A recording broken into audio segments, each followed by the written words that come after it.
So Miami has Andre Iguodala. They get off of Justice Winslow's money for the 2021 offseason, which I'm sure is a big deal for them because they want to go for Giannis or whoever else. I mean, to me, the only dudes who are definitely going to be on this team for that offseason are Jimmy and Bam. Everybody else is up in the air.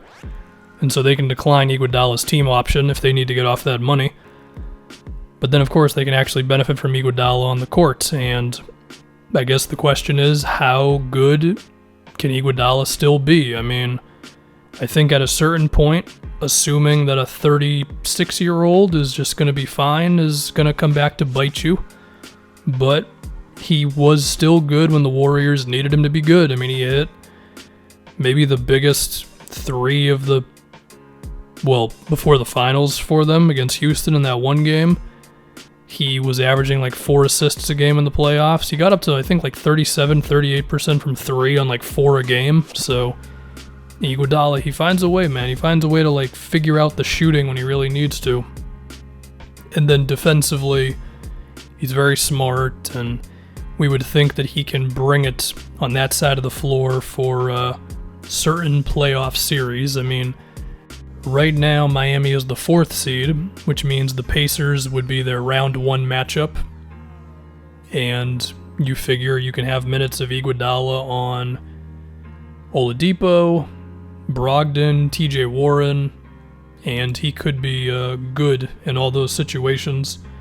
A defensive combo of Iguodala and Jimmy Butler can be something, although we'll see how much defensive responsibility Jimmy really has, because of course he's also primary ball handler and top shot taker and all that stuff. And also Bam can defend anybody, so that'll be interesting. But yeah, basically, can Iguodala still be good? I don't know. It's impossible to predict the future, but I'm going to assume he can still be solid for this team. Not amazing, but good, and he can tighten up the rotation a little bit, and it gives you another guy who you could either you play him at the 4 or you're playing Jimmy at the 4, just more wings. You know, wing players are always nice to have, and you got a bunch of dudes who can switch across a couple of positions between Jimmy, Iguodala, Bam. They do have Crowder now, which, okay, Crowder can do that some, and you hope your Kendrick Nunns and your Tyler Heroes can just not get killed in the postseason. I think Duncan Robinson is also a pretty okay defensive player for them. He's got good size, especially because I don't think you have to put him on the opposing team's best defensive or offensive player or anything. So that's all nice. And then Iguodala can also take up some ball handling for them. You know, it's not just going to be Dragic and Jimmy and the Bam elbow, top of the key passes to cutters and stuff, for Kendrick Nunn occasionally doing it himself. But now Iguodala could get some pick and roll opportunities, and he's going to have those moments where like teams leave him open and then he gets it and goes on a closeout and he hits someone else who's open, or just all that type of stuff. You know, Iguodala, he's a very smart player, and him with Spoelstra I'm sure will be cool as well. And he's also another veteran who's been in big games, and there's a chance Miami can definitely go on a run depending on just how the East shakes out. I mean, the interesting thing with the East is I feel like you could, first off, 2 of the 5 good teams under the Bucks are going to lose in round 1. So that's interesting right there. But the other thing is, between Toronto, the Celtics, the Heat, the Pacers, and the Sixers, I wouldn't be shocked if any of those 5 teams, depending on where the matchups ended up, made it to the conference finals or lost in the first round. So any sort of move you can make is interesting if you ask me. And I mean, Philly made a move, but that was Alec Burks and Glenn Robinson. Like, Miami made the biggest move out of everybody here, really. So take that for what you will. If you look at Miami's rotation, over the last 15 games, the thing that I noticed the most is Tyler Hero. He's played 25 minutes a game. Kendrick Nunn, 29. Duncan Robinson, 32. I would assume all 3 of those guys, Derek Jones as well. Derek Jones Jr. playing 26 minutes a game.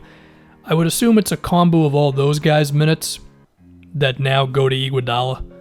I don't really know if Andre will start. That might be breaking up the chemistry a little too much. Maybe he'd really want to. I don't know. But who are you going to take out? I mean, Duncan Robinson has been shooting 9 threes a game at 40% lately. Like, you're really going to move him to the second unit? I don't know if I'd do that. But I'm sure they'll find the way to make this all work. If I had to pick one dude to get pushed out of the rotation, to be honest, I don't know if it'd be one guy. I honestly think it would be just Spoelstra deciding by the game, by the playoff series, because like I could say maybe Olynyk or Myers Leonard get pushed out, and then you're just putting more wings instead of a power forward, like a typical 4 next to Bam out there.